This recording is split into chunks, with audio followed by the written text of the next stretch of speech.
Salut à tous, bienvenue dans cette vidéo.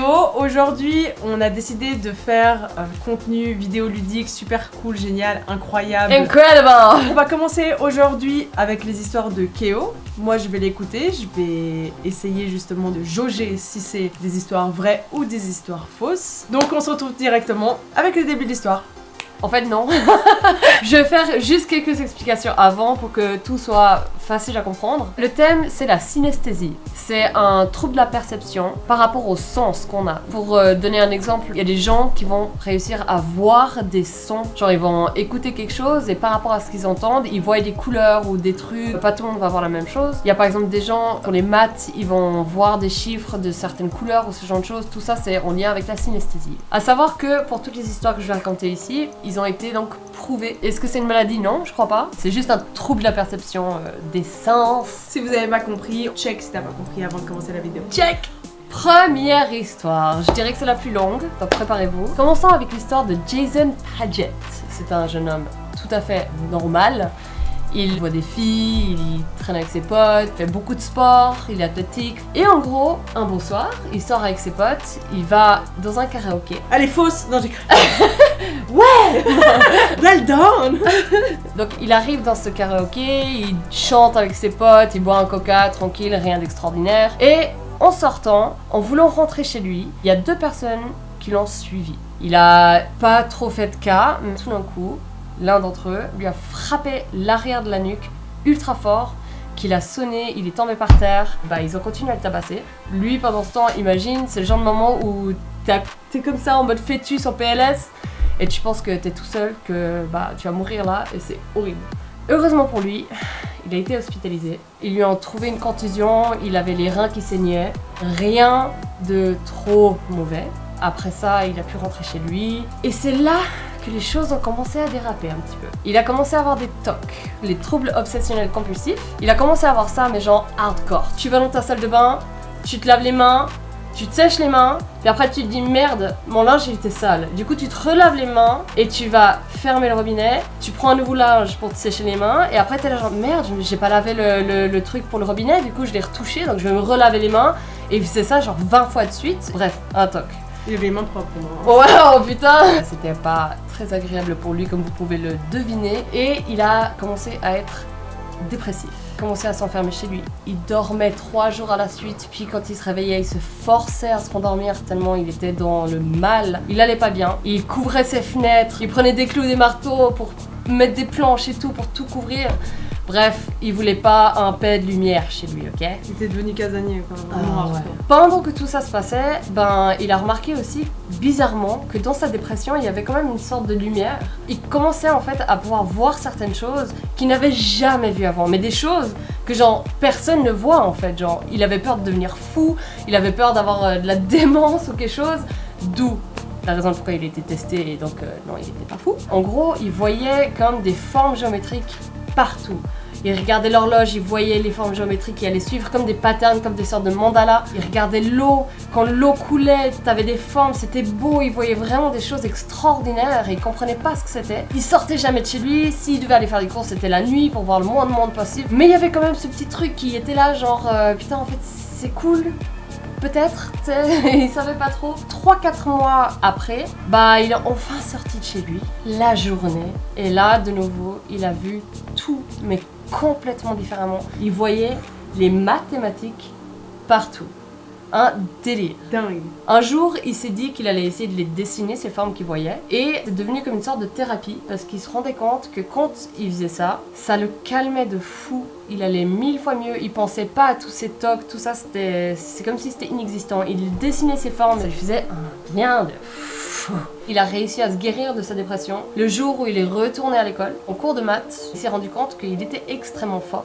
Parce qu'il arrivait à voir toutes les formules en fait. Lui, à la place de les voir en tant que maths comme nous on les voit, lui il voyait comme un graphique, un schéma qui lui expliquait tout en fait. Ok, donc jusque là il était toujours adolescent. Alors j'ai pas voulu... Il restait chez lui, etc., casanier, etc. Alors j'ai pas voulu mettre d'âge ou de date ou quoi que ce soit parce que j'ai pas envie de dire des bêtises. Mais en gros, je pense qu'il était à l'université ou au collège.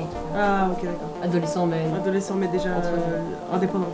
Il a eu une prof de maths qui dit d'ailleurs que ça a été le meilleur élève qu'elle a eu de toute sa vie parce que, évidemment, avoir un élève qui comprend mieux les maths que toi, c'est un délire. Tout ce qu'il voyait, c'était en corrélation étroite avec le nombre pi. Il est devenu mathématicien, théoricien des nombres. Ceux qui connaissent le chiffre pi, En description. Non, c'est faux. on le connaît normalement tous à peu près par cœur. Ah bon? 3,14. Ah ouais, ok, tu t'arrêtes là. Ah ouais. Non, parce que... J'allais pas dire 3,14. Non, mais comme t'as dit, on le connaît normalement à peu près tous, par cœur. J'étais genre... Okay. Je rigole un peu de ça sans rigoler des personnes concernées, bien sûr. Si, cette histoire est vraie. Donc, justement, profitons. Prenez un peu le temps. Est-ce qu'elle est vraie ou est-ce qu'elle est fausse? Pour moi, elle est vraie. Tu crois qu'elle est vraie? Pour moi, elle est vraie au niveau de le truc des formes, etc. Pour moi, ça me parle. Après, d'un autre côté, elle est fausse parce que pour moi, il y a eu un manquement au niveau de l'âge. Donc tu me dis, ouais, j'ai pas précisé au niveau de l'âge, etc. Ouais, mais pour aucune des histoires. Ouais, je sais pas. Allez. Mais au final, elle est fausse. Elle est fausse? Ouais. Elle est vraie! Trop beau! Elle est magnifique. vraie. Magnifique. Donc si vous voulez plus de détails, il y a évidemment eu des documentaires sur lui où il explique tout lui-même, donc c'est vachement plus intéressant. T'imagines, tu deviens un génie des maths du jour au lendemain comme ça? Incroyable comme histoire. Incroyable! Ceux qui la connaissent, dites-le nous. Ah ouais. Ceux qui sont étonnés, dites-le nous. Deuxième histoire! Pour l'histoire numéro 2, on va donc parler de Hélène Barr. Elle est une petite fille tout à fait ordinaire, elle a des amis, elle fait de la danse, petite fille tout à fait ordinaire quoi. Elle a donc la chance d'aller à l'école, normal, elle voit ses potes, elle rigole, etc. Arrive le moment de la récréation, elle descend, elle s'amuse avec ses amis, elle voit un camarade de classe se faire embêter par d'autres camarades de classe. Et là, elle a les couilles en or.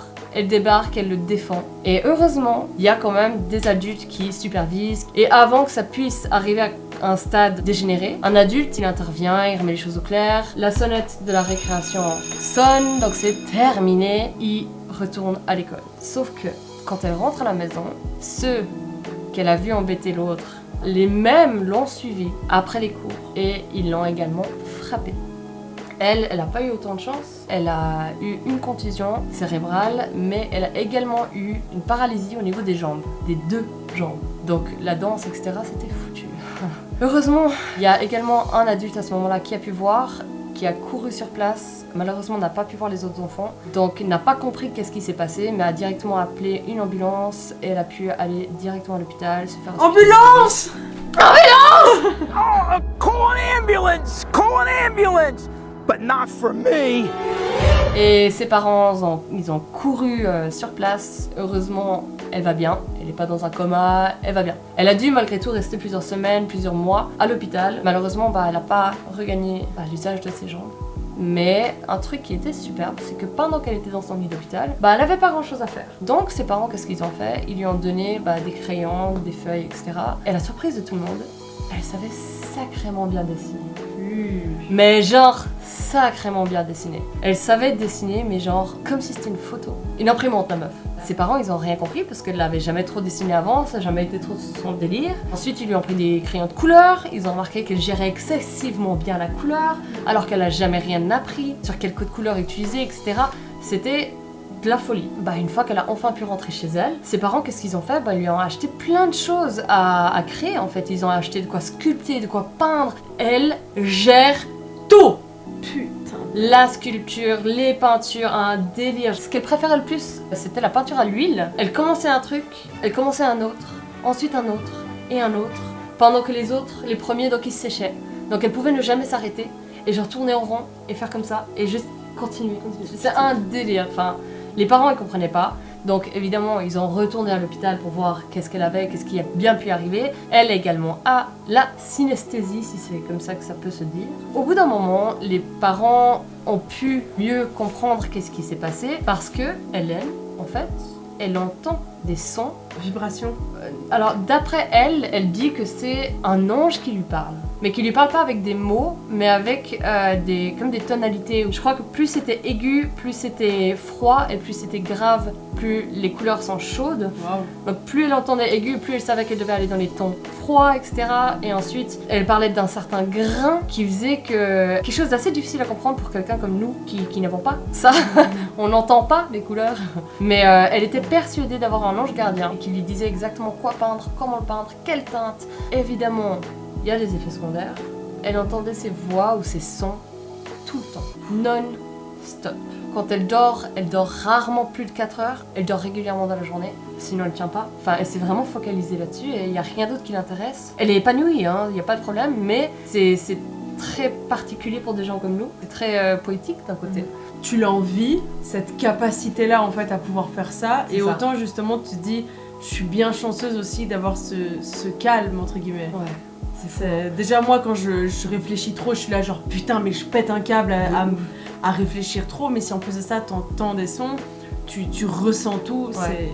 ça doit être épuisant aussi quoi. Ouais, de ouf. Malgré tout, difficile pour elle, en plus d'avoir perdu l'usage de ses jambes. Heureusement, elle le prend très bien, le fait qu'elle ait perdu l'usage de ses jambes, parce que pour elle, elle dit que c'est le prix à perdre pour avoir la possibilité de communiquer avec son ange gardien. C'est une très belle manière de penser. La presse ont divulgué toute cette information, ils ont mis beaucoup de valeur à ça, parce que forcément, c'est très rare, donc ils veulent mettre en valeur qu'ils ont une nouvelle artiste qui est très très jeune qui plus est. Au jour d'aujourd'hui, elle est peintre-artiste et elle expose dans les plus grandes galeries d'art des États-Unis de partout. Tu es en train de me dire, non puis maintenant les maçons au final, elle a changé de voix. Mais ouais, donc malgré tout, une belle vie, je dirais. En Une tout belle cas, mentalité en tout cas. Clairement. Si cette histoire est vraie. Est-elle vraie maintenant? Ouais. Ou est-elle fausse? Tout est plausible, c'est ça qui est fou en fait. Et cette fois-ci t'as mis beaucoup de détails. Ah, moi j'ai trouvé que j'en Pour avais moi mis elle est moins vraie, qu'avant. mais je pense que pour moi les trois je vais le dire qu'elles sont vraies. Vraiment. Parce que les trois elles sont très inspirantes, et même cette histoire là en fait elle est d'autant plus avec la mentalité d'une jeune fille qu'elle est, de pouvoir tourner le négatif qui s'est passé dans sa vie avec le peu de positif au final qu'il y a eu. Et je trouve que c'est tout à son honneur en tout cas. Ok, pour moi elle est vraie. J'espère que vous avez écrit dans les commentaires. Vrai ou faux? Elle est fausse! Non, génial. Elle est magnifique à part ça. C'est une belle histoire. Franchement, c'est une super belle histoire. J'aimerais qu'elle existe. Non, c'est vrai, j'aimerais qu'elle existe. T'avais une belle mentalité, elle n'existe pas. Elle est fausse cette histoire, et ouais. Mais bon, peut-être qu'elle existe à quelque part, on ne sait pas. Bah, en tout cas, c'était impressionnant de voir quand t'es plongé dans une histoire. Tu t'imagines tellement, tu te fais toi-même déjà le film, tu te représentes la personne, t'essaies de te l'imaginer, etc., que ça en devient réel en fait. Ouais. Et t'as tellement envie d'y croire. C'est splendide aussi. En Et, fait, dans un sens, c'est comme un fantasme, on veut tous être Totalement. des génies dans C'est un ça. sens, sans les effets secondaires par contre. c'est ça. Oui, il a ce talent hors du Ce commun, ce don, mais il a quand même justement dans la balance cette chose. Je pense que nous-mêmes, on peut pas s'imaginer en fait vivre avec ça non-stop. Clairement. Mais du coup, ouais, c'était un chouette moment. Tant mieux, j'espère que vous avez passé un bon moment également. Bon, bah sur ce, on espère que la vidéo, elle vous a plu. Et bah nous, on se revoit bientôt pour des prochaines vidéos. Yes. Ciao. Ciao.